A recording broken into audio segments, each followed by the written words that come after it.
30 years after two brutal murders, DNA would finally help capture the killer. Hello, true crimeers. This is the case of Sherri Herrera. Viewer discretion is advised. This case is actually about two different victims, but I cannot find a photo of the first victim, unfortunately. It was 1992 near a truck stop in Titus County, Texas. A woman named Shenda Denise Hayes was found murdered. She had been sexually assaulted and strangled to death with some sort of cable or wire. They also had proof to indicate that she may have been sexually assaulted after she was deceased. Sadly, I don't have a photo of her. From what I understand, she did have a child, but that child has actually never been identified, or they don't know where the child is. There was DNA found with the body, but it did not match anyone at that time. DNA was still relatively new in the early 90s, and unfortunately, the case goes cold.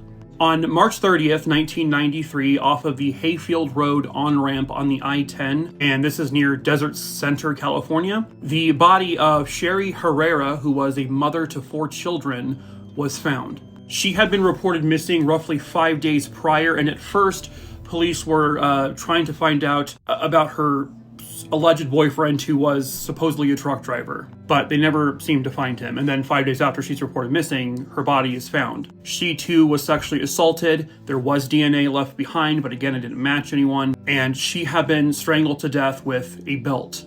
But unfortunately, her case goes cold as well. Both women were known to frequent truck stops. Both of them had been sex workers at some point. That being said, both of these cases weren't really ever linked until about 30 years later. But for both murders, it was speculated that they were both likely killed by a truck driver, and that speculation would become reality 30 years later. The DNA found with the body of Shenda Hayes, using the same technology that was used to identify the Golden State Killer, was finally linked to this man here, a man named Douglas Thomas, who was a truck driver. He had been a truck driver for 40 years. He went all over the country.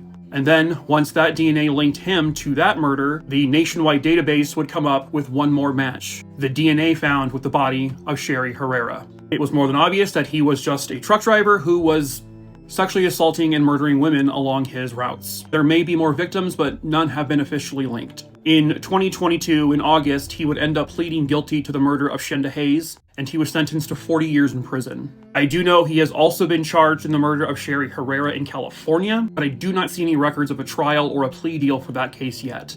The most recent story just says he's been charged. But thankfully, 3 decades later, both victims soon will get the justice they rightfully deserve.